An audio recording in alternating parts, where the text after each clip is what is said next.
Okay, ladies and gentlemen, who we have with us right now is Nick Walsh. Now, Nick is a junior high social science teacher at a bedroom community for a larger urban central Illinois community. And with that in mind, Nick, how are we doing today? Doing well, Matt. Thanks for having me on. Great. Now, real quickly, this has been quite a year. What has your school year looked like thus far from August all the way to the present? Well, Matt, it's been quite the ride, hasn't it? 2020. All things considered, we're doing quite well. My district started off with the question of whether or not we would turn to in-person learning or we would continue remotely as we've done there at the close of the 2019-2020 school year. What we ended up doing was going with a hybrid model where parents had the option of keeping their students home to attend school online in the afternoon, while we would have in-person learning taking place there at the middle school from the morning, starting about 8:05 a.m. up until 1 p.m.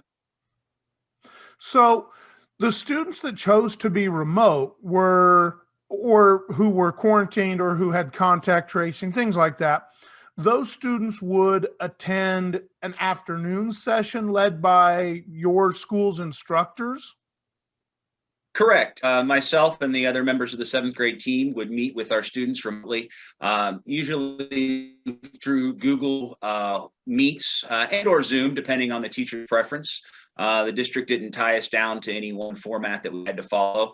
The one thing that we were required to do is to maintain the schedule. So, your language teachers would meet with the students at 1:30, science would meet at 2, so on and so forth. So I was able to see my students basically 4 days out of a 5-day week for about 25 to 30 minutes per day. Okay, so you were really, in essence, doing two different school models all at the same time. That's correct. That's correct. And as students were quarantined or they were, connected with contact tracing, would have to be out for 2 weeks. They would then continue then in the remote sessions. What was really kind of interesting is that, go ahead, I was just going to go say ahead. that sounds like an interesting model where the teachers were really doing two sets of lessons a day. Correct. What you kind of learned, this is my 20th year in education, so you learn to keep the pacing fairly the same, for your own own peace of mind, and just from a scheduling sort of nightmare. You wanted to keep it simple. But the hybrid model worked fairly well. However, there in the end of October, early November, the community had a COVID outbreak where we had a number of students that had either fallen ill or were, simply through the association of the contact tracing, kept home. So that remote learning environment became different. You went from having a group of maybe 13 to 14 students that had been with you basically since August. Well, that number now is going up to like 65 kids in a Google Meet session.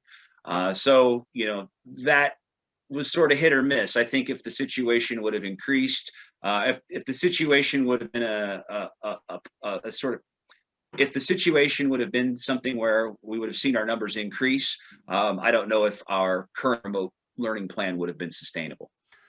Now, at any point, did you guys have to go full remote?